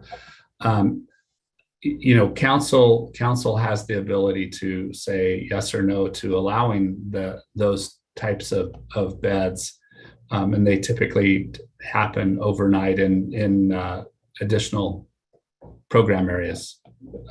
So I still think this is a great start, and I think it's a great direction, and starts to take a little bit of the challenge away from the process, which is really can be virtually debilitating. And I think that was my comment earlier, was let's make sure that we're not making all of the requirements the requirements that anyone applying for a permit for a shelter are achievable requirements, and not inadvertently onerous or non-achievable, which then says, okay, well, we just wiped out 30% of the potential locations for shelters. So I'd like to address, since Andy commented about my comments, could I have just a moment to respond to some of that? Sure. Yeah. So I think maybe this is a good kind of prelude to moving forward to module 3. I will, Andy, I will disagree quite strongly that an appeal is a substitute for a good public process. The ability to appeal. One, appeal grounds are narrowly constrained. Only parties of record, although in this case, perhaps parties of record would be different because there wouldn't be parties of record. But appeals are just they're not the same as public hearings. And we've seen, in my opinion, abuse of administrative decisions in the past in the city of Boise, the Blue Valley issue. When that first came up in 2018, the Blue Valley community was not given a neighborhood meeting with the applicant, who wanted to build a 99-bay diesel terminal center literally 120 feet from their front doors. And that was an administrative decision not to require a neighborhood meeting. And that, of course, then, yes, they could appeal, and they did. But it was a very onerous process. And as we move towards, discussing module 3, I just think that the idea that an appeal is a substitute for a robust public process, I'm going to take issue with that. So you're forewarned. That's all. All right, Casey. Thanks for the mic again. Just on Andy in particular, kind of to your point and some of the other discussion, I wanted to talk about like where best practices are folded in, because those were a major component of the prior discussion. And if you actually flip back to the last screen, one more in front of that, sorry. I know almost nothing about zoning codes. And what was really helpful yesterday is we had a discussion about what is the purpose of a zoning code versus what would the purpose of licensing be. And so when we were looking at the best practices that came from 40 plus hours of community engagement on what shelter should look like just in the hearing process, notwithstanding the Shelter Better Task Force, we looked at each of those processes and decided, does this actually live in zoning because it's regulating the impact of the property on properties in the vicinity, or does this have to do with the way that the shelter is operating internally to manage behavior and different work that's happening inside shelter walls? So an example of that would be a best practice is that shelters should be designed in a way that's informed by trauma-based care. And what that means is you design a shelter to provide as much trauma-informed design components that limit the re-traumatization of people who are staying within that shelter system. And there are like physical ways to do that. So how we did that was a double limiting factor on the size. One is up to 300 was the number that we had based on the number of shelters we have in our community, and that the largest one is just shy of 300, which is Boise Rescue Mission. So we did that. And then the minimum square feet per bed inside of a designated sleeping area, because it's demonstrated that if you can give people enough personal space, that if they do have a behavioral issue, that they have place to self-isolate, even if it is in a single room, but enough square footage, then you can reduce their impact on other people within the facility. That reduces the overall chaos within the shelter. And that is the limiting factor that's applicable to code because it's a space requirement, and then mitigates the potential impact of that facility on neighboring properties. So we incorporated those things as they're listed here. And then on the next slide for licensing, this is, Andy, I think where a lot of the larger components of best practice are landing, either in terms of best practices for shelter operations for their guests and or public safety. So there are kind of three buckets here. General required information, which I'll let you all read through, but the third bullet point there is alignment with emergency shelter best practices, which may include low barrier admittance practices and a housing first approach, among others. We could further define that if you all would like to see further definition, and likely we would base those on the stuff that came out of the Better Shelter Task Force. The second are standard operating procedures plan. And the third is emergency shelters building/facility security plan. These kind of we put in two different buckets because standard operating procedures are really the way that we have policies and procedures internally to care for individuals.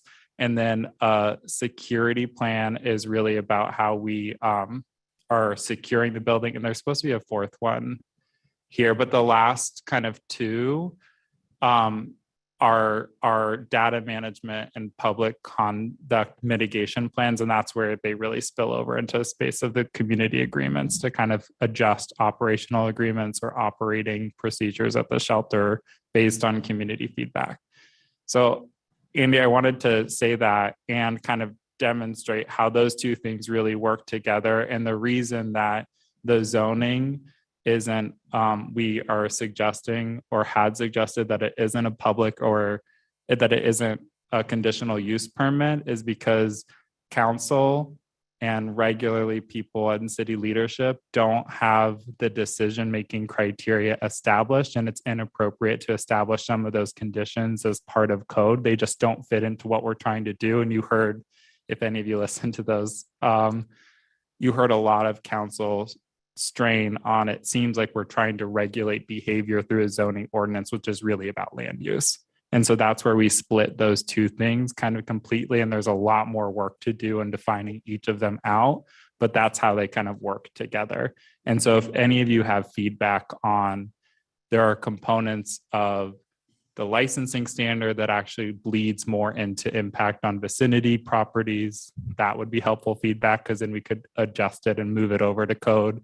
or to zoning. And then if there's anything in zoning that you're like, it seems like you're really trying to regulate a behavior here that doesn't have a substantiated or demonstrated impact on surrounding properties, that would be our ability to then move that over to licensing and figure out if there is a component or standard that we could do in a more clear pathway. And then this process, I think, is the democracy. Like, this is conversation with you all as leaders. And then there are, I know, tons of public engagement that happen after this, where these discussions are being brought to the public. And that is the moment for people to engage. And I read through the comments of your guys' last effort to get feedback, and there were 3 comments on shelters. None of them related to anything specific, except one comment was about maybe smaller shelters, but there's no definition or best practice research around that as it relates to zoning code for impact on vicinity properties or on the licensing standards as we could find it. So I did go through all of the public comments that we've received on this outside of our shelter processes.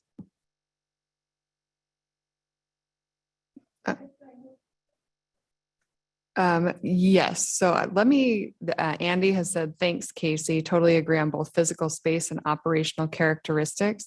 Then let's hear from Shellen, and then we'll take it to you, Kelly.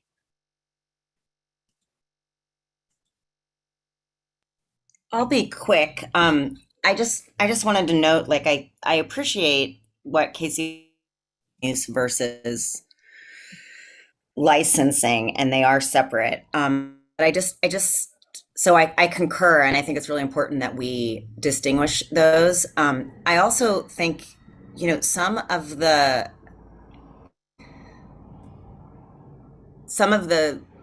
most difficult projects are the most important projects. And sorry, there's a lot of background noise where I am, but those important projects need to have a path forward. And yes, I agree that perhaps an appeal isn't the way to get a strong neighborhood engagement. I think I would argue that having a code that creates a lot of certainty both around land use and licensing standards and requirements is a much better way to get fair and equitable uses in our community. So I would strongly, support the idea of having administrative approval of certain types of developments when they meet all of our boxes, when they check all the boxes that we've gone through, a multiple year process in creating. I think it's critical.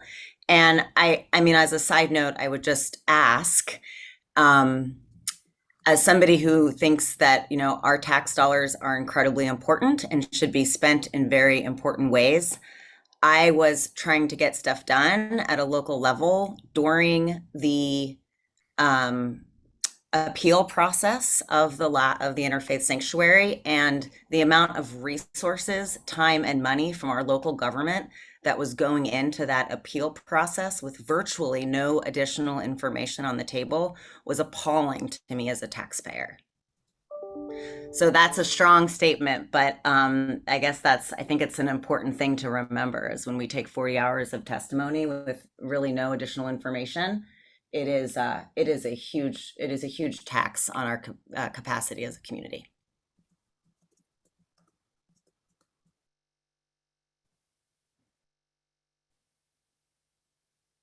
So I have a lot of thoughts. So what I'm trying to sort out in my head is, so the shelters that I gave as examples in our neighborhood, one of the things that I think the reason why they work well is because they have all of the support, because the Pathways House has Terry Riley and, all of the other things that are associated with it. And so, is this intended for, when I think of emergency shelter, is it for shelters of kind of that size to deal with, providing emergency services? Or I guess my concern is if there's a lot of other smaller shelters that are not providing all of those services, that they may not be able to, function as successfully, or is that something that would be dealt with in the licensing process? Yeah, that's a great question. And it's something on our mind as well, as we were looking at all the different mechanisms in zoning to prescribe certain uses. Emergency shelter in the definition that was read earlier is literally beds at night. And so like a Pathways House and Salvation Army, as they're operating right now, aren't emergency shelters. So they would have a different zoning requirement that happens with them. This is just thinking about where are places where the main reason a person is there is because they have no other home to be in and don't want to continue wherever they were, which might be on the street or in a car, and they need a bed for the night.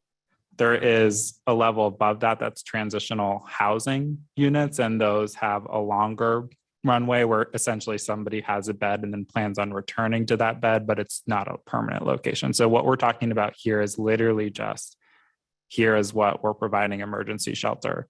In our system, different emergency shelter providers have different level of services, and that array is not something that we felt comfortable dictating and zoning, because it's really about regulating behavior within a shelter for whatever the outcome of that shelter operator is. Varies greatly between the Boise Rescue Mission shelters and interfaith sanctuary shelters, which services are meeting which end goal. Where we did get a little bit more prescriptive is the thing that we need to standardize for sure are, one, operational procedures plan, so that we have clarity about what are the things that this licensed entity is going to be providing, so we can ensure that we understand at minimum what they're giving, but don't want to be dictatorial about this is what you have to provide in terms of a standard of care, essentially because there is no minimum standard of care as an established best practice around the country, because what you hear in the homelessness space is those services can be important, but permanent housing is a solution. And so that's where the super majority of definition of minimum level supportive services and among other things live. And then the second thing is the very last bullet point on this is a data management plan, which either utilizes a homelessness management information system, or there are some shelter providers that cannot do that. So the Women's and Children's Alliance can't use that because they're a domestic violence service provider. And so they can't have information in a publicly available system like that. Those are the two components that we felt really strongly having an operational plan with some level of services that are described at your discretion, and then a data management plan. Beyond that, you're trying to turn shelter into something that shelter isn't, which is a more permanent solution. And while Interfaith Sanctuary has great programs that are helping their folks, while Boise Rescue Mission has great programs that are helping their folks, that's not the primary utilization of those spaces. And so it falls a little bit outside, we think, of what we'd feel comfortable licensing on, or what we'd feel comfortable as part of a zoning ordinance or code. Sorry, that was such a long answer. Holy cow. Sorry.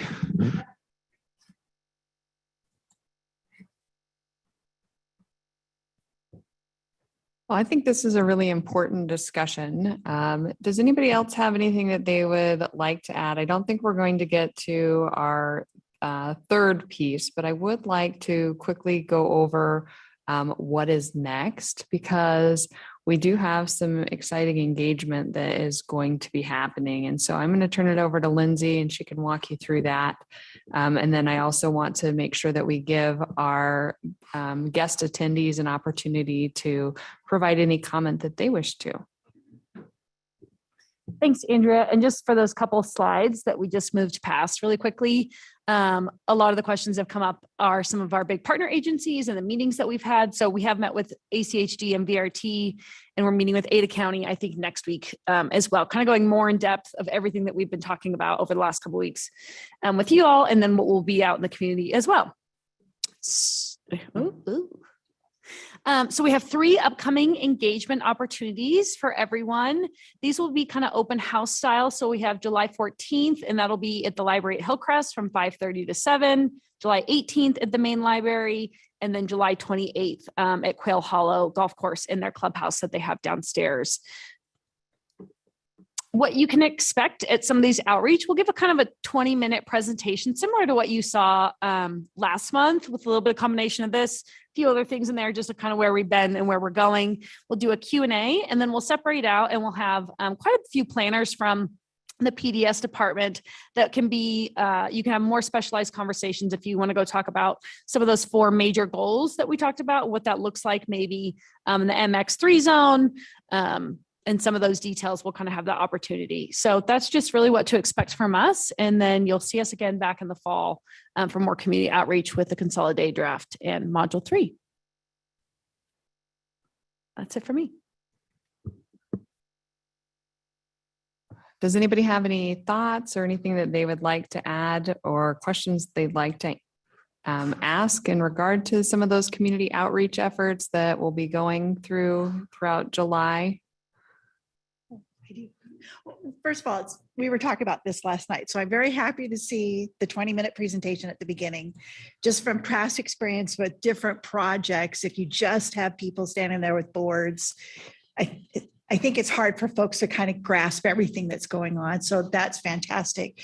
And then, so it really is the intent just to kind of bring everybody up to speed to these recent changes based off of the last communications. Yep, Okay. exactly. And I think because, last time we were out in the community, we said that the next step was module 3. And then all of us didn't feel comfortable moving forward with module 3. We said, we need to update the community. We've now made revisions to module 1 and module 2. We still have our timeline that we need to stay on. But we think it's important to get back into the community and share, where we're at and then what the next steps look like moving forward as well. And you all are invited and more than welcome. Again, it was great to have all of you at our last outreach. And we hope, to see you at some of these upcoming again this summer. Anything else in regard to upreach? Oh, let's see.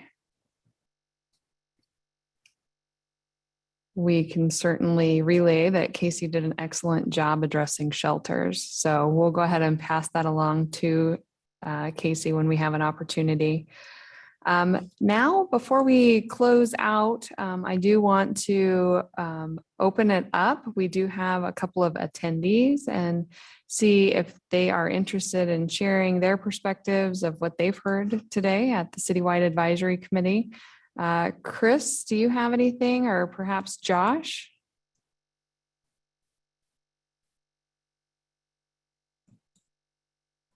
Chris, it looks like Chris has.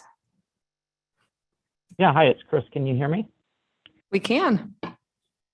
Excellent, thank you. Yeah, first off, thanks for having this meeting. I've listened into maybe 1 or 2 of these, so I do appreciate that. I appreciate that you post them on the website as well. So one of these days when I have countless hours to watch these, I will try to do it. But anyways, this is helpful. So just I have a couple questions and a couple comments. For the first part, we talked about infill. It sounds like it's going a little different route than originally proposed.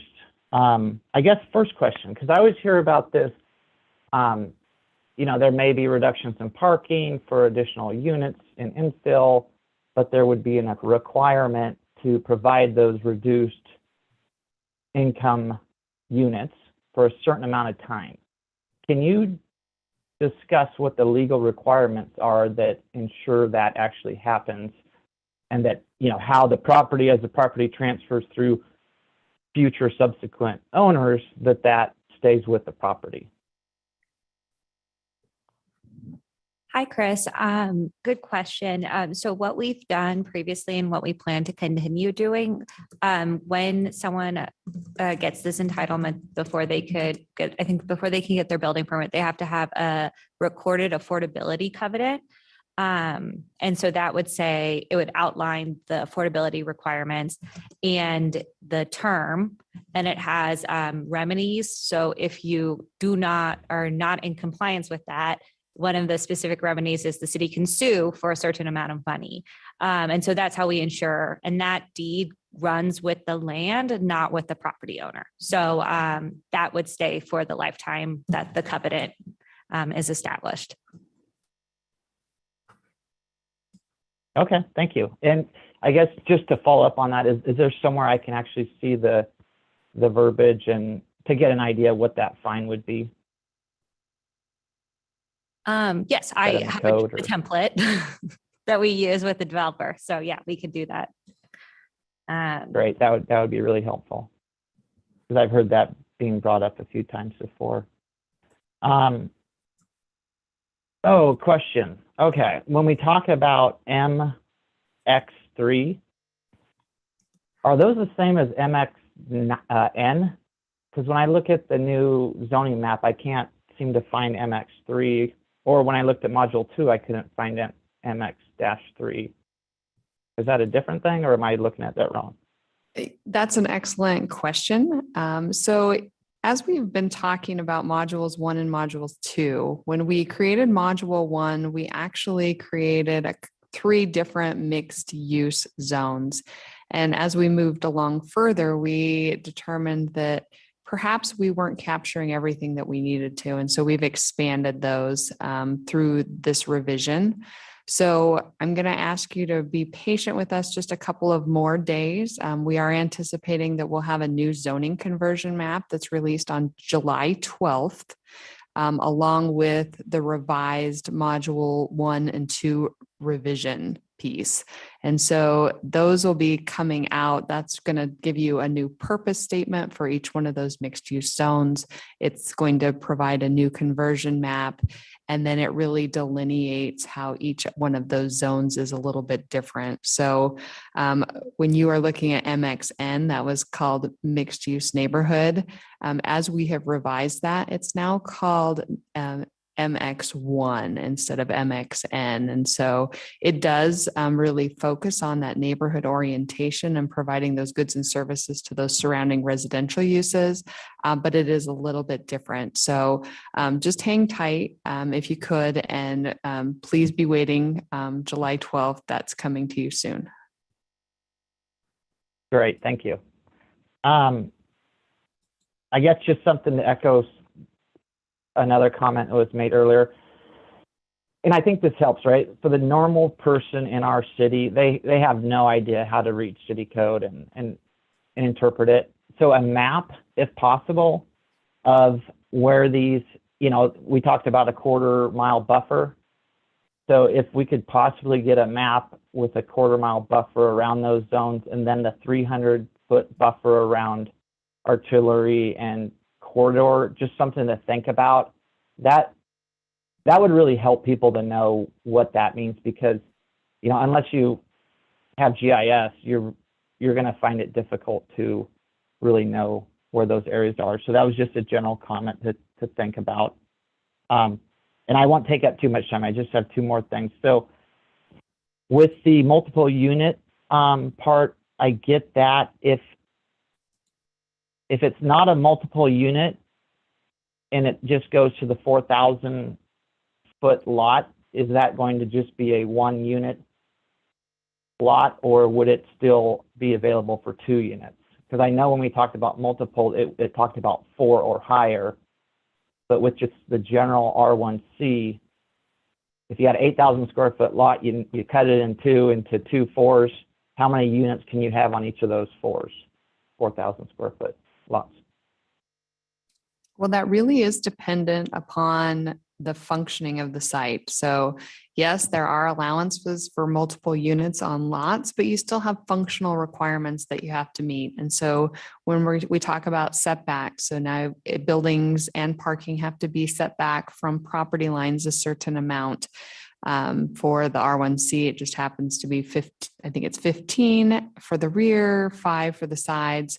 And then you also have your parking requirements. So you're always going to have to meet those parking requirements, even though that there are some allowances in some of those scenarios where we do allow for parking reductions to occur. You're still having to meet those requirements. And so by the time you build in your setbacks and your parking, that's ultimately going to determine how many units you can provide. But that's ultimately going to be dependent on how large is your site. Is your site large enough to accommodate those units? And so it's really going to be a sliding scale and an evaluation on a case-by-case basis, if that helps. If you met all the criteria, could you have 2 on that lot or 3? I mean, can you, assuming you meet the criteria, I totally get everything you said, it depends. But if you can meet those, what would be the max amount of units that you could put on that lot that was outside of that other criteria?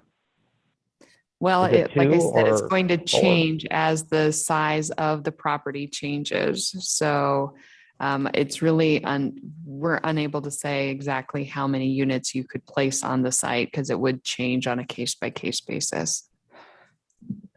But Andrew, I think, Okay. say you're in R1C, you have a 4,000 square foot lot, and you can fit all those rules. You can do a duplex. A duplex is an allowed use in the R1C. So you could have 2 units. That was actually, this is Josh. My question as well. The last module indicated that kind of the density requirements based on zoning was going to be eliminated due to it being arbitrary. So kind of more if it fits setbacks, weren't capped at 4.8 or 14 for R1C, et cetera. Yeah, so Josh, also when we talk about the revisions that have happened, we heard a lot of concerns that people felt very uneasy in the R1A, R1B, and R1C zoning districts that there was no cap or there was no rhyme or reason, and they were looking for some predictability. And so with that, we are proposing to bring back density for R1A, which is still the same as it is today. So you'd be at 20,000 square foot lots, R1B, which would be 9,000 square foot lots. But we are proposing changes that would allow you to go to 3,500 square feet for an R1C lot.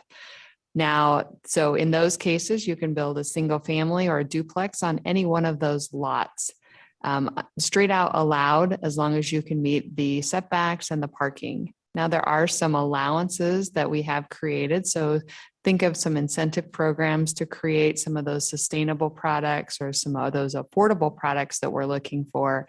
In those cases, that's where you're going to get some relief in regard to that density cap, or you're going to get some relief as far as what those parking requirements are. So that's where I'm talking about that you're going to slide, but always Understood. you would be allowed straight out as single family or duplex.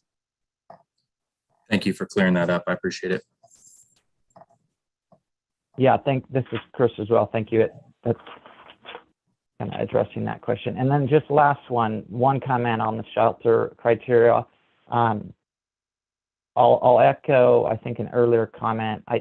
It's hard for me to support a administrative approval in that type of situation. And I get that people will have an opportunity through this rezone process to make comments. But we got to be honest, most people aren't going to attend those, aren't involved, aren't aware of this process.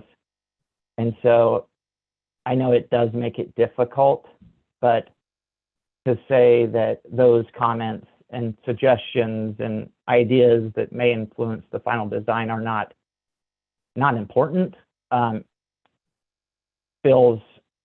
it just doesn't feel right to me. So I would definitely suggest keeping somewhat of a comment period, for each one. It doesn't have to be conditional use permit, but somehow have that interaction that occurs.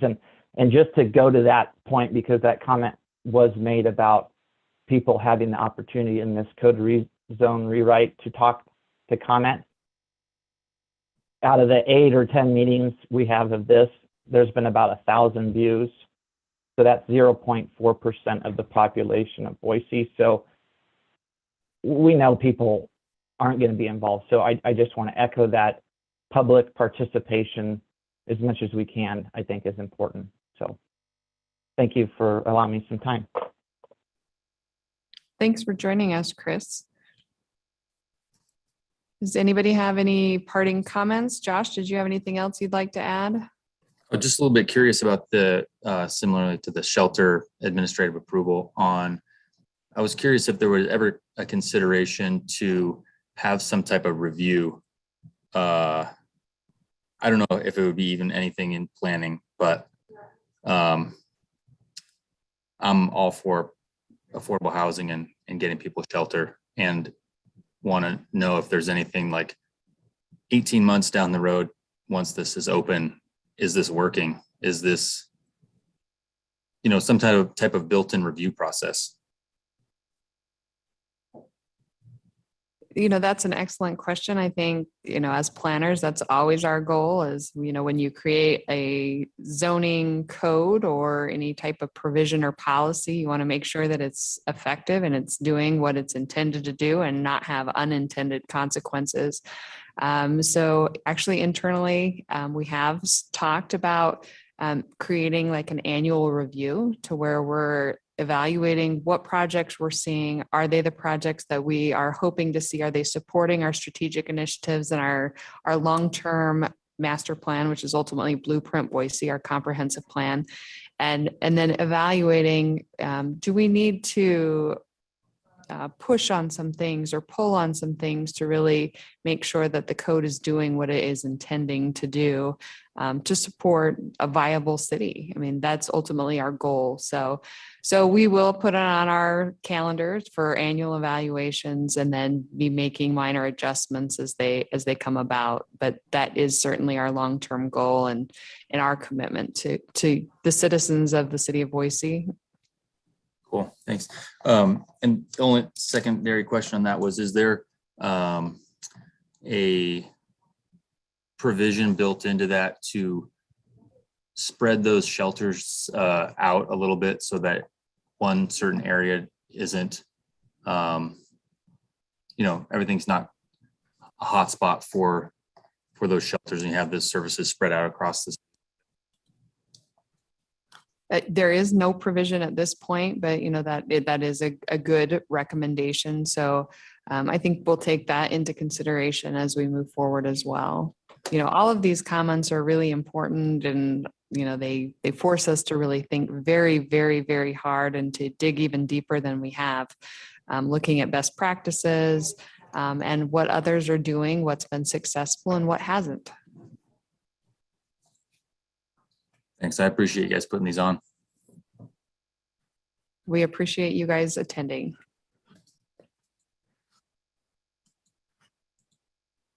Does anybody have anything else that they'd like to share? All right, with that, I think we'll go ahead and close the June 30th Citywide Advisory Committee meeting, and we will join you again July 28th. Thank you.